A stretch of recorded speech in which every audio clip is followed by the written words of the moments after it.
we see him in a flashback getting terribly ill. He's been poisoned. He's ill in his suit. And he doesn't take the head off. He's barfing through the head of the suit. Okay. So this is a hardcore enough furry that he's not going to take the head off to barf. But he was able to lick someone. Was that Gene Simmons in there? So we were rolling on the floor howling at this. Of course, the next day when I went into work, I was ready for it. Here I am, sitting at my computer. I got my back to the door, and I'm doing computer stuff, and I could feel them behind me, my coworkers. I could just feel them around the door. I could tell there was about 4 or 5 of them. And I heard them.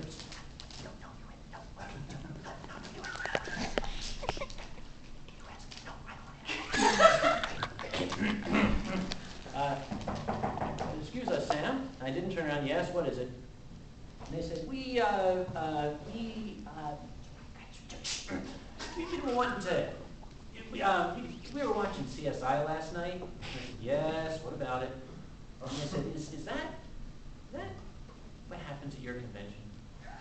And I turned around wearily and I said, look, if that kind of thing was going on at my convention, 1, why would I not know about it? And 2, why would I not be invited?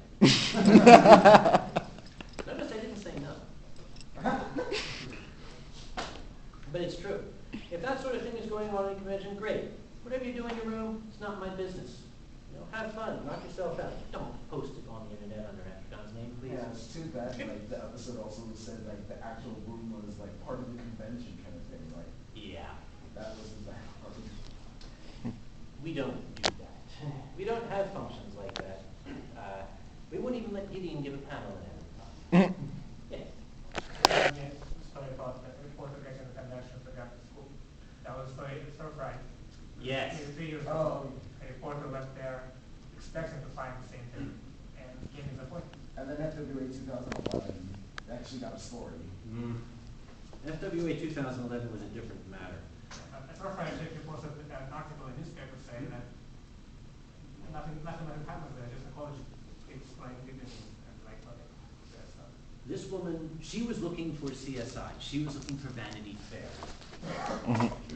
She wanted to get into Furry, and they told her, we are not interested in having you at Furry. So she did a somewhat naughty and vaguely unethical thing. She just bought a membership and infiltrated the convention. And as Dr. Zhukov mentioned, her whole article was, I was looking everywhere. You know, I went to room parties and everything, and I went to this. It was supposed to be like the S&M, hang upside down, flog yourselves party. And it was a bunch of guys playing on an Xbox. And in the end, she said, I went in looking for sleaze and seaminess and disgust, and what I found was a Catholic school Halloween party. I like that. I like that. Yes. The best I heard is apparently the where was at now said, we are the best behaved convention, the Furries. They host a little old lady bridge convention. We're better behaved than little old ladies. That's a scary thought. For those of you who are familiar with the Dorsai Irregulars, they are a large, widespread group that has been doing volunteer security at science fiction conventions since the early days of science fiction conventions, since the mid-'70s.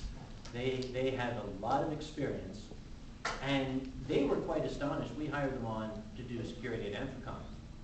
And I, of course, was, are the kids going to give them any trouble? Is this going to be... And they were all smiles afterward. And I said, so how did people do? And they said, they were showing us their badges on the way out of the room. Okay, that's pretty good. All hotels at all furry conventions, with certain notable exceptions I will not mention for political reasons, are very, very eager to have them back because furries are well behaved. Yeah, there's a few noisy parties now and then. There's a little bit of, somebody sits on a bench and the bench breaks, but they're not lighting couches on fire and throwing them out of 13-story windows, which is what the firemen did one year.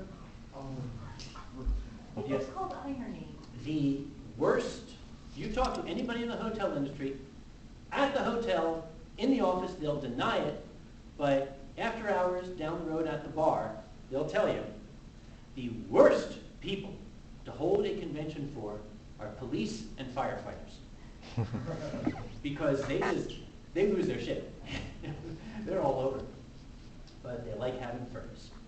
And the town likes having furs. When we first showed up in Pittsburgh, the local merchants had painted paw prints on the sidewalk in trails leading from the hotel to their various little establishments. That was cool. The city really has embraced Anthrocon, and that is something that both astonishes and delights me. I knew we had made it. There was a short-lived TV series back about 2-3 years ago called Back to You, had Kelsey Grammer in it, and it was, the premise was a fictional Pittsburgh area TV news station that it was kind of the stereotypical formula. Here we've got the grizzled old reporter who's seen everything, who covered the Blitz in London. We've got Kelsey Grammer, who's kind of the new up-and-coming guy. We've got the really, really prissy, tight-ass guy who was the last one to interview Anwar Sadat and was there when this happened and everything. We got the slutty tramp, who I know I'm not looking at anybody when I say that. The slutty tramp who is like flouncing around. She does the weather. She's the weather girl. And it's a Pittsburgh station. And one particular evening, 8 o'clock Wednesday, Channel 6 in our locale, ABC. The show came on, and everybody in the news station in this particular episode, they were all going to go downtown to an equally fictitious high-class restaurant and have dinner together.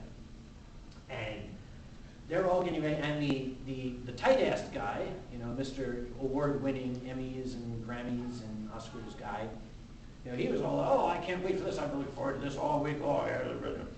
And the equally stereotypical manager of the station comes out and says, we're going, you're not. I need you down at the convention center at 6 o'clock. And he said, what the? Oh no, not Anthrocon.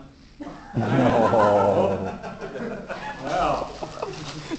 And then Kelsey Grammer's character comes in and says, what's Anthrocon? And I went, ugh. Kelsey Grammer said Anthrocon. I love it. Oh my God, they're talking about us. They're talking about us. Get Geez on the phone. They're talking about us. And it's weirdos in animal costumes down at the convention center. And I thought, uh-oh, what are they going to say next? And one guy, Kelsey Grammer says, is this some kind of fetish thing? And the station manager said, they claim it's not. Okay, that's honest. And then the slutty trampy girl comes flouncing past saying, so these people dress up like animals and they don't have sex? That is so twisted. I kind of have adopted that. I like that. And as the episode progressed, the tight-ass guy, he goes down to the convention center and he's meeting lawyers and dentists and very upstanding people just happily dressing up in their animal suits and everything. And he's acting like a total dick. and just, all these furries are like, oh, dude, get the hell out of here. He turns out to be the really idiotic one. Everybody else is, just normal folks having fun. Not to give it away, but the culmination of the episode, yes, I'll give it away, why not? He is giggling to himself about how he had made such fun and was so clever around all these furries and everything. He goes down to the parking garage of the convention center, and from out of the shadows come bunnies and raccoons and wolves and foxes and just kind of surround him. And one of the suits says, we don't like your attitude.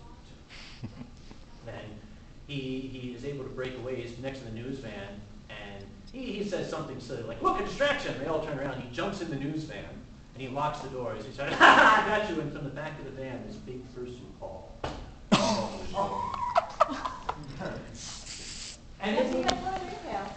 it might. We do not see him again until the little blurb over during the credits.